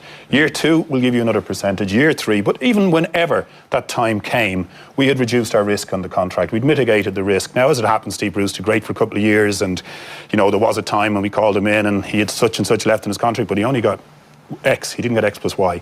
And so this just, I don't know, it feels, if that had have happened and if the FAI have done well out of this, then maybe it would have been reported differently, but it does appear that that wasn't the case. But these are things, as Brian says, that all add up and take from where the game should go. I've been quite public about it recently. I think if anything good comes of our senior team, if there's a re-emergence, that it must fall back down to the League of Ireland. But as long as the FAI are running the National League, I think we've got a problem, because I hear they're giving money to Bohemians for a stadium. What is Shelbourne going to say about that? Why aren't they giving money to Shelbourne for a stadium? They're having to go in with Bohemians. Well, yeah, so interesting stuff there from the two lads. A reminder, of course, Virgin Media Sport is the new home of European football in Ireland, with more than 400 UEFA Champions League, Europa League and Nations League games live this season. Virgin Media Sport is exclusive even to all Virgin Media TV customers, who can also download the TV Anywhere app and stream all the action whenever and wherever they like. Two lads you'd want to be involved in Irish football at some level. In particular, Niall Quinn. I think Irish people had not a full understanding of Niall Quinn's standing in the game, because he was a pundit on Sky. Yeah. And I think it's hard to be a pundit on Sky for the Premier League and to express your kind of, or to fully articulate your viewpoint, because the product is the thing that everybody's invested in, and you're part of the military industrial complex for football. Quinn's point about separating the league from the FAI, there was a time when the league couldn't run its own affairs, and so the FAI took it in, and now maybe is the time for it to spin itself back out again. Yeah. It feels like we're kind of reaching a point where, and I don't think the FAI wants to run the league. I didn't feel that way. Well, like when you hear the stuff about, the line that's oft quoted about being the problem child, it does show there's a troubled relationship there. And that wasn't wrong though, right? No, absolutely. Here's the thing, he's getting slaughtered for that, right? Yeah. But I mean, the league couldn't run its own affairs. The clubs were going bust. Yeah. Shelbourne reached that massive pinnacle. I actually have sympathy for him on that. He gets hammered for that, but you couldn't say the league has always been in a healthy state. Like, you have outfits that are really professional, like the Dundalks and Cork, and in the same division, you have clubs that aren't anywhere near that level. So it's a strange league than that it's a hard one to generalise about. You can't suddenly say, the League of Ireland standard's really good, because you're talking maybe a couple of clubs is really good and a couple of others it isn't. Yeah. But it is, like, it's, everybody's saying this now, it will become increasingly important, because the old pathway is basically broken. But to get people to go to the games, which you will need to raise finances, needs serious investment, because the grounds, basically facilities need to be upgraded. Like you take kids to a lot of games and try and take them to a toilet at some of the grounds. Like it's just, it's Neanderthal stuff. Like you need to kick on from that. Like, so, you know, ideally you would like a lot of compact 10,000 capacity stadia that are decent, you know, not state of the art, but just they're comfortable. It's like going to the RDS for rugby or going to Thomond or the sports grounds. Like rugby showed there was an appetite for professional sports there and did upgrade the grounds so that people would have a comfortable experience, and that has to be done. Yeah, now it's funny, like Thomond has been, the finance around Thomond has been a bit of a millstone around Munster's neck for years. Now the the IRFU are loaded and could wipe that debt out if they wanted to, but actually it suits them to have that sitting there and paid off over a long period of time. So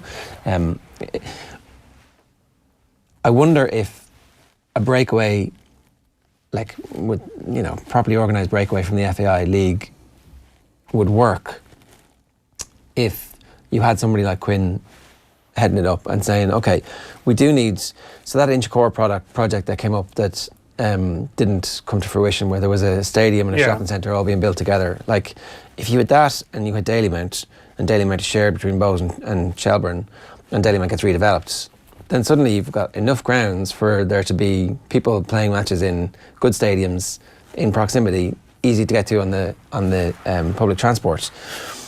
One more stadium of 8,000 to 10,000 in Dublin, and away you go. That's enough. Like just schedule the games for Fridays and Saturday nights in those places. Tala already exists. Yeah. Now whether or not anybody else gets to share Tala with Rovers, it's unlikely, but it's not a million miles away from having just enough to be sustainable. You've already got Dundalk, obviously, with their finances in Cork, and suddenly you've 6 teams, 7 teams. Yeah, the big problem, or one of the problems, is there's very Dublin centric. You know, you have 5 or 6 clubs in Dublin, then you have 2 in Louth, which are very close by, in Bray as well. So, you know, that's nearly half your league is based in a very small geographical area. The other thing is, and you see this as an issue with Dundalk and Cork, and who have been the outstanding teams the last few years, they lose their best players season after season to England. Like to even if you do make the league, improve the league dramatically, you know, when you do produce really quality players, you know, that pathway there's still a pathway there. It's not what it was, but the best players will always go, and it's very hard to keep them. So that's, whereas, you know, when people do bring up the rugby comparison, the best players want to stay in Ireland. Yeah. Like it's very, very rare for a player to leave now. So. Well, they're kind of contractually obliged to stay here if they want to play at the very top level, whereas obviously if you want to play at the very top level you have to go. So notwithstanding that, I still think there's probably a product, if you've got a bunch of people who come along and see the Stephen Kenny template of good quality football, like that product should be attractive enough to have 4,000 or 5,000 at games. And that would be enough to go, okay, well, so if the recast Dalymount, and again, these are massive ifs, right? But if that is actually a stadium that is accessible and well designed and clean and run properly, which no reason why it shouldn't be, and if you've got 2 clubs playing there, surely you could be able to get 4,500, 5,000 on a Friday night and a Saturday night, or a Friday night and a Sunday afternoon. You would hope so. A change in mindsets is the big challenge, because the amount of people who it just never occurs to them to go to a game, you know, and there'd be people that'd be going, they might be looking for something to do at the weekend or so, and it just doesn't, it's not part of the radar, you know, it's never been there. And you do find that a lot of the people who go to games regularly, they have grown up with it, or, you know, as part of their family tradition. You don't, the league has always found it hard to attract like the floating voters, like just drag people in, and to kick on. I think you have to. You know, like it is. I know you have this sneery attitude about bar stoolers and stuff, but I always think those are people you should be trying to attract, because they actually watch football. It might be on TV, or they might be going over a couple of times a year to England, but they're actually interested in the game. So rather than sneering at them, try and get them to go to a bloody game here. Yeah, the sneering thing, that's not going to improve people's perception of your league. No, and like the sneering works both ways. Like you have people who are Premier League fans here who never watch the League of Ireland sneer about it. So, you know, it does kick both ways. All right, a couple of other stuff. I wanted to bring you this. It's Kenny Cunningham from last night's show talking to Joe and Richie, explaining why Stephen Kenny will be all the better for taking the underage role for the next 2 years. Have a look. Stephen Kenny is going to be better prepared stepping in as Ireland's senior international manager in 18 months or 2 years after this stint, this role he's in at the moment. Because what Stephen hasn't had is an extended period of time in the international setup. And there are slight deviations, a slight difference in terms of team preparation is an obvious one in terms of how you prepare your club team week in, week out, which he's been very good at Dundalk. He's been better at that. He's been absolutely exceptional in terms of the body of work that he's done up at Dundalk. But at the moment, it's such a well-oiled machine up there. He's just basically repeating the processes year in, year out. And that's how good that he is. He doesn't have to do anything else. Yeah. The international setup is different. You get the players together 4 or 5 days before the game. It's a different kind of environment. It's just it's a different beat.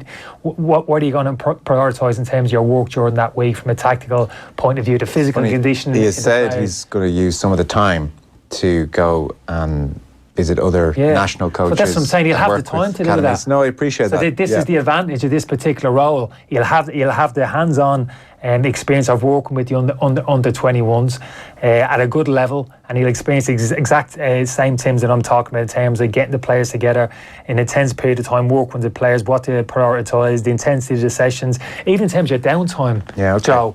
No, I'll give you that. All of those things, and we haven't even spoken about in terms if his tentacles are reaching in terms of below that, in terms of the underage setup as well. Ger, on a practical basis there, what he's saying about visiting other international teams and seeing how they do things, but if he's manager of the under-21s, often the under-21s play on the same week as during international breaks. Yeah, I don't. So if he's tied up with the under-21s, when will he actually be able to go and watch other international teams? Well, I presume he's not going to watch their training. He's going to talk to the manager and like have a session with them. Okay, fair enough. Yeah, okay, fair enough. I thought it was the other way around. So. The LMA do a bunch of continuous professional development courses, they call them, where you can go and they'll do the intro for you. So if you are, I presume, and if you're like the rising manager of an international team, I don't know if he's a member of the LMA. I guess I don't know if all the Irish managers are automatically members of the English one. I think they might be, but I just know that they will connect you with anybody and everybody who is a former and past member, so you can just go and sit and talk to them about stuff. Yeah. There's actually, did you read Michael Calvin's book, Living on the Volcano? No. It's very good, about just interviewed a lot of managers at different levels in England, but it's interesting in that how many of them are in touch with others. And, you know, a lot of them really rate Brendan Rodgers because he's been very helpful to them. Like they would go and he would give them advice, or they'd go and watch his teams train, etc. And you know, there is a network there. Like even though they're rivals in many ways, they do help each other, and they do see that themselves as being in a very tough business where, you know, as Mick pointed out the other day, the average tenure in championship is 11 months for managers. So that might stand to Stephen Kenny, and that there will be people willing to help him out. I think generally people are amenable to it. I don't think Gareth Southgate's going to look at him and go, "Oh, you're a threat." Like, no. Well, once he ties down Declan Rice, after that he'll say, "No, come in." Yeah, fair point. The Declan Rice issue, maybe that could be the I don't icebreaker. think that ship has sailed, to be honest. Oh, totally. Okay, so here's Ray Houghton on the impact which Robbie Keane could have in the Irish setup. He's been speaking with Jamie Moore.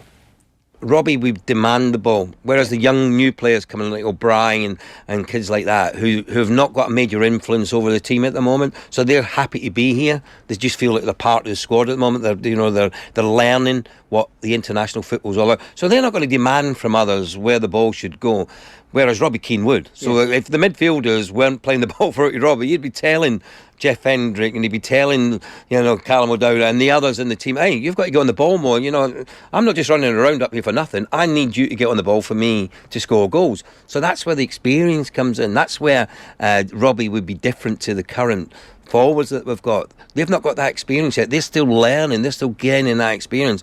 Whereas Robbie would have dragged it out of the other players. And hopefully, if he comes in a coaching capacity, that's what he'll be saying to the midfielders. Listen, our lads are up here. These are making these runs. That's when you've got to play the ball. Not in your time, in our time. So that's where you have to get that balance right. And that's where he could mentor the midfield players and the strikers currently in the Irish setup to improve them.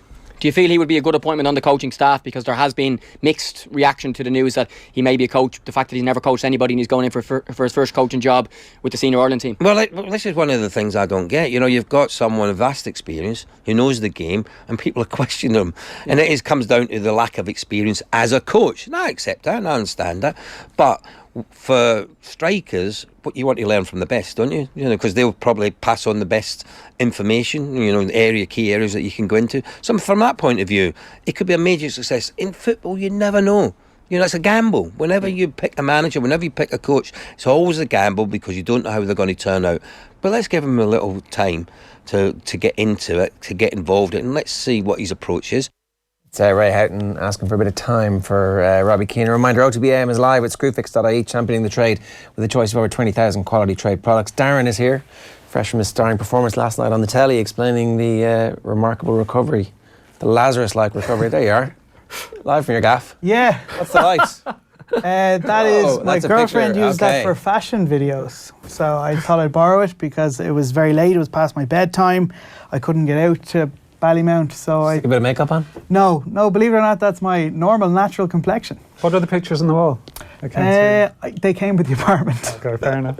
I'm not a connoisseur of art, to be honest. So that's a bit meta.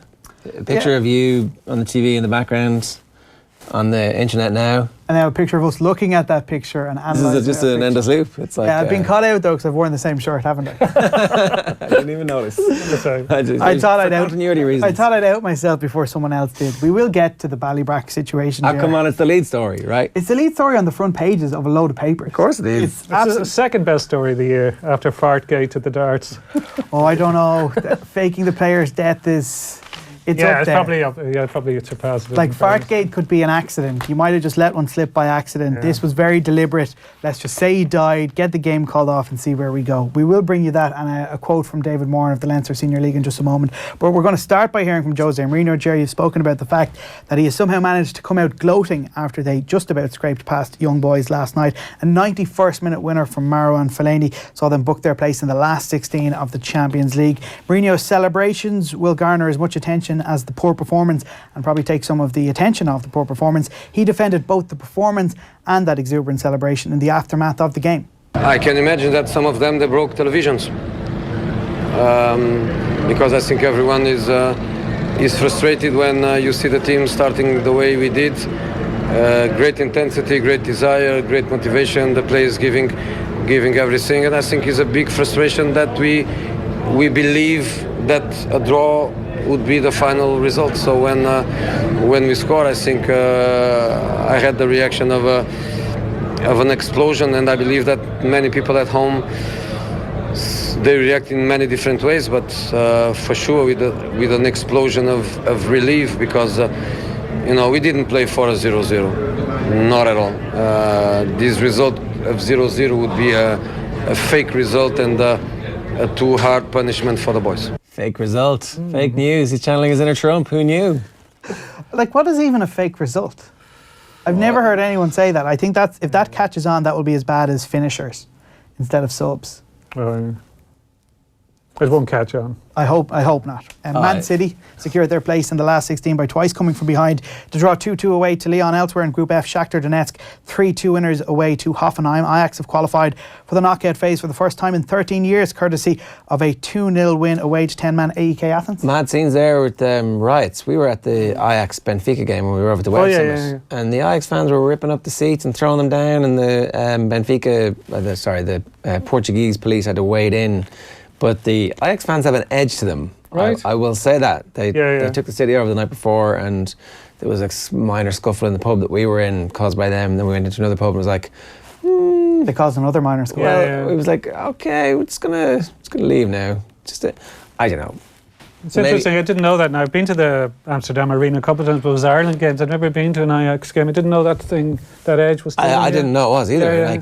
But we're I always found the Dutch fans very decent. Totally. International. I don't know, maybe the away Ajax fans are the more committed ones. I brought the lads to a sleepy enough Irish bar and they complained by how quiet and dour it was in Lisbon. But the next night I went there to watch a match. I can't remember what match I was watching, but it had been taken over by Dutch fans who were just obnoxiously chanting as loud as possible. And you know the place, it was quite quiet. People were having a quiet drink or having a bite to eat, and they were just so trying to stoke some issues. It was like they were waiting for someone to say, "Here, lads, shut up," and you could tell that it was it would have all kicked off. So at that point, I'm like, you know what? Don't really want to stay here. They're clearly trying to start something by just being as loud. That's what and it as felt like. obnoxious It as felt like possible. they were kind of just looking for we would be happy now if something erupted here. Yeah, there was definitely a sense of that off. And meanwhile, Bayern Munich top Group E after thrashing Benfica 5-1. Jerry, your favourite team now in Lisbon. Real Madrid go through as Group G winners after winning 2-0 away to Roma. The Serie A side also guaranteed a last 16 place though as well, thanks to Victoria Pilsen's 2-1 win at CSKA Moscow. Liverpool take on big spending Paris Saint-Germain in France this evening. The Reds looking for their first away win in Group C, but victory tonight could be enough to progress to the next stage depending on other results. PSG stars Neymar, a man who is leaving the club, we understand, shortly, and Kylian Mbappe have overcome injury and are fit for the clash. Tottenham face a must-win match against Inter Milan at Wembley this evening. Spurs trail the Italian giants by 3 points in the race to finish runner-up in Group B. Arsenal say they're working closely with the relevant authorities to ensure the safety of all of their supporters travelling to Ukraine. Tomorrow's Europa League game with Volta has been moved to Kiev due to increased tensions with Russia. UEFA made the decision to play the match away from the Ukrainian city of Poltava due to the introduction of martial law in some parts of the country this week. Damien Duff says he would swim to Glasgow. It meant he could work with Celtic. The former Chelsea winger held talks with the club last week about the reserve team vacancy created by the departure of Sean Maloney, who's joined the Belgian national setup. Duff currently working with the Shamrock Rovers youth setup and keen to develop his coaching career. He was speaking to RTE. He told them that he would move happily, but his family is the main consideration or maybe complication. He says, for me and most Irishmen, it's one of the biggest clubs in the world. There's a role going there with the reserves and I'm still talking to them. I'm absolutely obsessed with football and with learning and improving, and that could be an amazing environment to do so. He added, I would swim over to work there. It's an amazing club and hopefully something will happen. Duffer issues come and get me, please. But as far as I know, they got in touch with him to say, look, are you interested in this? Is this something that you would be into? And because he mentioned last night specifically about reserves, that they're keen for him to work with the reserve team, so there does seem to have been contact there. I remember a few years ago there was photos of Damien Duff, Robbie Keane, Shay Gibbons, Stephen Carr at Old Firm game, that they're all big Celtic fans. Right. But it's interesting, just going back to the Robbie Keane coach role with Ireland. I was in here a couple of weeks ago on a Saturday and Shane Keegan, the former Galway United Wexford youth manager, was here as well. But Shane had been at either coaching conference or a course, and Damien Duff and Robbie Keane made presentations. And he said, Damien, you could tell there was a huge amount of work put into it and homework and a lot of planning. He said it was really, really top class. He said Robbie's was quite good, he says, but it was very much off the cuff, he thought, which would concern me slightly, but coming into the Ireland side. What Duffer's doing is like going, immersing himself in football and then going and getting more credentials, and like that's kind of how a footballer should build a post-football career. Like that's kind of what the template should be. Duffer was at the Barcelona documentary as well on Sunday nights. He's legitimately just interested in football. Yeah, and last night he was on about he's 6:30 a.m. training sessions with the kids. Like trains 5 times a week. He said, which double sessions. He wants to train then again at 6:30 when they're out of school and after school study. So he's working. He's putting in the hard graft. Definitely. Might hamper him though as a coach, because you have these expectations of 15-year-olds who he assumes they're all as obsessed with football as he is, and he believes that it is their goal in life to make it at the professional level. But they have to be to make it though, that's the thing. Like, I wonder at Rovers, is that okay? Like that might not work for your local school team, but if you're at Rovers, you're like, look, we're a full-time professional club here, that's what we're aspiring to be, and this is what we expect of you, and if you can't make it, that's fine, but there are kids who do want to do that. But I think he's putting his own aspirations and his own obsessions in football, trying to impart that on 14, 15-year-olds who may not have it. Like he mentioned that he got slaughtered by parents for trying to make the kids train 5 days a week, twice a day. He does have a very valid point in that kids aren't playing enough football. They don't spend enough time on the grass with the ball at their feet. But trying to put his standards might hamper him as a manager, because if you want everyone to care as much as you do, you might just be setting yourself up for disappointment, especially at that level. Yeah, because I think it was Aidan O'Hara pointed out on Twitter last night. He also mentioned that football is what I have to do. I have no education. I have no qualifications, and 99.999% of the kids he's coaching won't make it. Yeah. So they have to have the education as well. So that's why you would question, why the parents especially might question by the time you're putting in. So, I know, but I mean, they can probably It's either that or sit and watch TV. Yeah, yeah. I mean, that's or PlayStations, Xbox, there's plenty of time for them to whatever, do school, homework, and training sessions. And Duff's career aspirations seem to come from a genuine passion in developing talent and trying to get players the life he has lived. While it might be unfair of Robbie to say his seems to be about Robbie's coaching career, Duff seems to have that genuine interest in bringing players on and helping them achieve their goal and attain that professional football status. While Robbie's appointment, his first appointment in coaching, is very much centred on the personality of Robbie Keane and Robbie Keane becoming a manager. Fair point. I don't think anybody's disagreeing with that. Another young player making headlines, Michael Obafemi. He made his debut for Southampton, but it was a losing start to life. They were beaten by Leicester on penalties after playing out a goalless draw in the fourth round of the EFL Cup. The 18-year-old, though, getting plenty of positive reviews after his debut, has been labelled as impressive in a couple of match reports I read this morning. He hit the first notable chance for the night. It was after 23 minutes. He got possession, he burst down the left-hand side, he got a shot on target, was just actually forced wide by the goalkeeper, denied by Danny Ward. Pretty positive debut by all accounts for Michael Obafemi. Good to see too after a week in which succession plannings and the talk of development of a plan for underage football. Get him in the team. One of our young lights leading the way and actually getting a start. In Gaelic Games, Andy Moran said he had no hesitation in accepting James Horan's invitation to extend his Mayo career into a 17th season. The former Footballer of the Year, reportedly one of the standout players in a trial match, according to Mike Finnerty, that was held by the new Mayo manager recently, having returned to training with Horan's provisional panel last weekend. He's made 168 appearances so far for Mayo, more than any other player, and the 35-year-old still feels he has plenty of value to offer in that setup. While Fergal McGill, quotes carried across the papers today, he says it'll be up to Congress to change the scenario that gives Dublin 2 Super 8 games at Croke Park. Donegal will likely object to them having home advantage should they make it again to that stage next summer. The GAA Central's Competitions Control Committee unlikely to change the arrangement that give Dublin home advantage for Croke Park, as well as playing their neutral venue game, which isn't actually classed in the CCC regulations book as a neutral venue, but as the Crow Park round on Jones's Road. McGill, who is the GAA's Director of Games Administration, says is that the CCC's discretion that Crow Park is a neutral venue for Dublin's All-Ireland semi-finals and finals, and if they want to vote to change that, it'll have to be at Congress to change the definition of the quarter-final seedings. They should. Makes sense. I mean, no team should play 2 games at home. Yeah. I can't believe it. That's not what you were saying. Is that what you were saying in the summer? No, I said in the summer, I think my now view... you've won the All-Ireland, you don't care. No. That's what's going on here, isn't it? No, in the summer my view was this should have been dealt with at the time instead of 2 weeks before the match moaning about it. I felt that Donegal bringing up was maybe... Gamesmanship. I don't think it came from a place of trying to better the championship. It came from a place of trying to take away Dublin's advantage, which, in fairness, should be done. But do it for the right reasons. It doesn't matter what you get. If you get the right result's all that matters. Your motivation should be pure, Ger. My guess is Donegal only brought it up because, 2 months before or 6 weeks before, it wasn't on the radio because I hadn't even won Ulster. So well, you would have looked a bit cocky. Yeah. So when we win this thing. Yeah, it's only when you suddenly win Ulster and you look at the group you're in and you think, hold on a bit. We should just point out to Darren that the supporters of most counties don't automatically know they're going to be the provincial champions. This is breaking news to those fans here.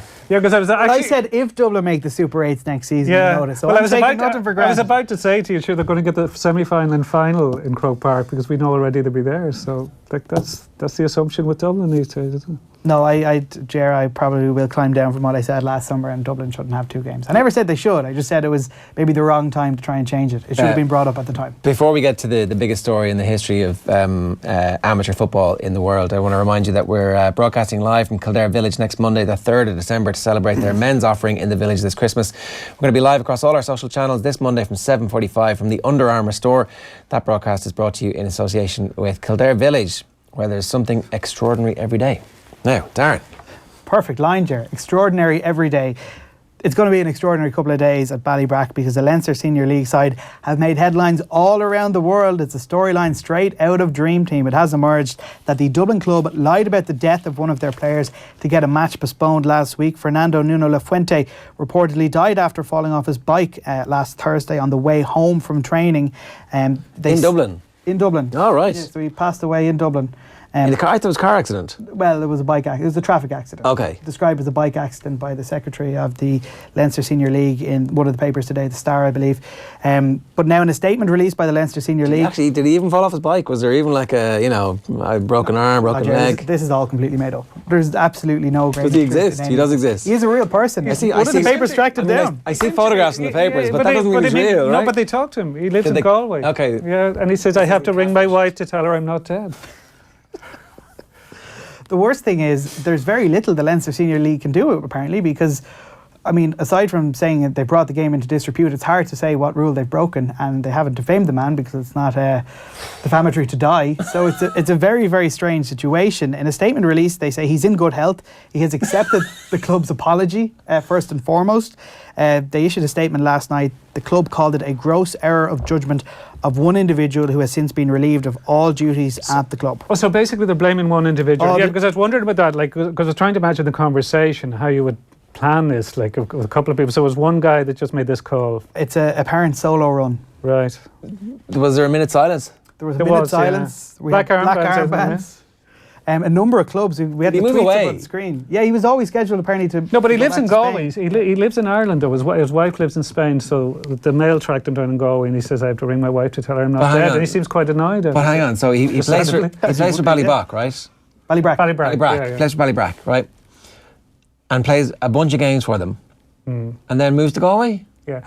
So they my suspicion is they think he went back, or the guy who issued this thought he'd gone back to Spain. And he didn't know he was in Galway. Yeah.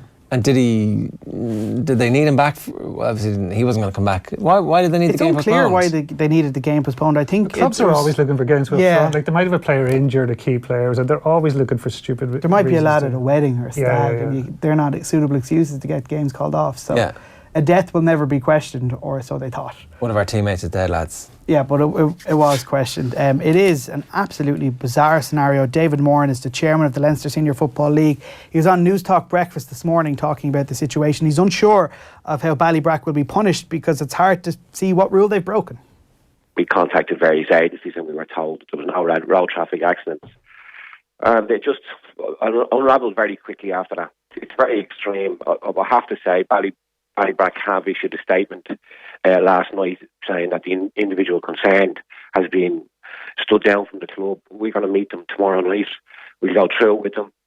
I don't think there's a law in the book, in the FAI rule book, to cover something like this, apart from maybe bringing the game into disrepute. I'd say our focus has changed now. The player is okay. Obviously, we know what's happened, and our concerns are now with the individual and the ridicule he's going to be getting. The hole was started and it just got bigger and bigger, and people thought, it'll go away. Maybe they thought it'll go away, and then it just went crazy yesterday. Surely after Stephen Ireland's two fake dead grannies, the FAI would have put a motion to their AGM to deal with fake deaths. Clear oversight on their part, isn't it? The idea that he just thought it would go away. I mean, the thought process that this is just one individual who decided, lads, look, leave it to me, I'll get the game called off. I don't want to tell any of what I'm doing for plausible deniability. But I'll get it called off. Is it slightly ingenious? Is there a little bit of like, good man, you got that game off? I mean, I would say that there are a bunch of Junior B managers around the country going, a death, you say? Fake death. You'd also... get a game off for a death? Oh, I'm just going to put that one in my back pocket. Yeah, but they were found out. You wonder how people tried this stunt before and got away with it. Oh, yeah, I'm sure they have. I would say it was more than a few tip-offs, but apparently the suspicions were raised when the Leinster Senior League wanted to send a representative to the funeral. So contacted the club seeking funeral arrangements, only to be told, no, his body was flown back to Spain on Saturday. So. Oh, yeah. Well, that was another ingenious bit. It's like, not really. Obviously, they had their suspicions. Somebody somewhere was like, just going to look this up. See players and WhatsApps nowadays. If someone sends a here about your teammate, lads, you'll never guess what. He's in Galway. But wasn't that the case with Stephen Ireland as well? Because he said it was one granny, and I think somebody rang up the granny and spoke to her, and then he said, no, it was the other granny, and I think then people rang the other granny. So things get complicated when you make up deaths. Oh, what a tangled web. It's still a wonderful story. When I saw it yesterday, I couldn't quite believe how excited I was by it. Yeah. Because it just has everything that a bizarre sports story needs.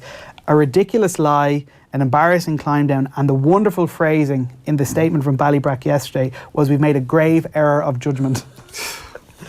Which was just, if they did it on purpose, I think they did. Tip of the cap. But if they didn't, it's still glorious. Here, we may as well get hung for sheep as a lamb, I believe is the phrase. Are we done? That's everything. All right. That's How do you much. follow that one? Yeah, you can't. So we're just going to wrap. Paddy Hooligan's going to be on tomorrow's show. We're going to have an exclusive with him in studio interview, and we'll bring you that from tomorrow at 7:45. It's Wednesday, so that means Wednesday Night Rugby and all the other goodness that comes from Champions League nights on the radio show from 7 o'clock on News Talk this evening. Until then, from myself, Darren and Kieran, thanks very much for joining us. And Kieran, thanks for joining us. No problem. Thanks. Enjoy it. OTB AM. Thanks to Screwfix.ie, championing the trade with a dedicated call centre.